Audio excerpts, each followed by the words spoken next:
The main problem with looking at an eclipse is that your natural instinct, which is not to look at the light constantly for more than a split second, is not active. That means that your brain is tricked into thinking it's not a dangerous thing. It's as if you touch a hot pan and your reflex doesn't work. You'll keep your finger there naturally. So basically, looking at the sun always is dangerous. But we have some natural mechanisms, which is a natural reflex. This human instinct, survival instinct. Survival instinct, which is hardwired into our brains. What happens usually in every eclipse is that many people think that since there's not much light coming from the covered sun, because the sun is covered by the moon partially, they think that it's not dangerous because there's not much light. They feel brave and they can look at it. No, because not all light is visible. So there are rays of light coming from the sun, which are called ultraviolet lights, which are extremely dangerous for your vision.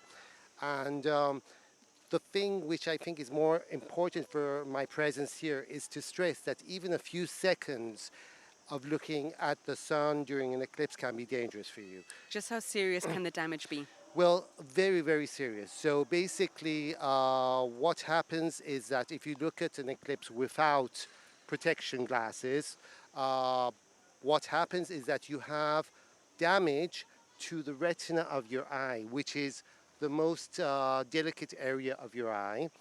And it's called solar retinopathy, or solar maculopathy, which is basically the central part of vision. And also the problem with this eclipse, looking at eclipses, is that you don't feel any pain. Many people feel that they would realize if they're having damage. No, but the damage is happening silently. So the advice is not to look at the eclipse at any time without protective glasses. You can enjoy looking at the eclipse with solar glasses. Obviously, don't exaggerate for more than a few minutes at a time, even with glasses. And you shouldn't even glance at the eclipse for a second without the glasses. That's the main message. You said that the damage can happen not immediately, but over the space of a few days or perhaps even longer. So what kind of symptoms would people be looking out for? So when you look at the eclipse, you might not notice anything for the first few days even, and you won't notice any pain. But after a few days, you start seeing blurred, and you may see distorted. You may see some flashes also, and that is usually it happens after a few days, but it can even happen after a month. Wow. And sometimes the damage cannot be detected. It can be subliminal damage, which might be detected a few years after the event even. It happens frequently during our practice. If someone is concerned in the coming days, what would their first step, or what should their first step be? So, first of all, if they have looked at the eclipse without protective glasses, then they should call 111 if they have any kind of distortion or blurry vision in the following days. But even if they have, what can be done? Because you were saying a little earlier that once the damage is done, there's no going back. Unfortunately, we can just monitor the situation. Sometimes the eye can recover after a few months. But basically there is no cure for solar maculopathy, unfortunately.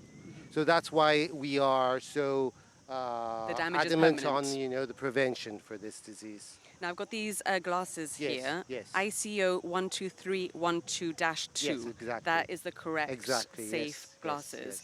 How dangerous is it if people are perhaps using glasses that they think are safe but aren't the correct code? That's actually perhaps the most frequent cause of retinal maculopathy is people wearing sunglasses or wearing two sunglasses thinking that they're protected. But you're not absolutely protected. It must have those characteristics in the specified glasses.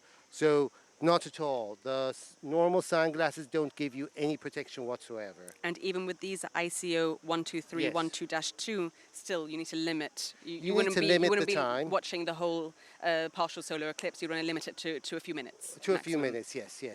It would be better just rest your eyes every few seconds because the complete phase of the eclipse is lasting around 2 minutes, I think.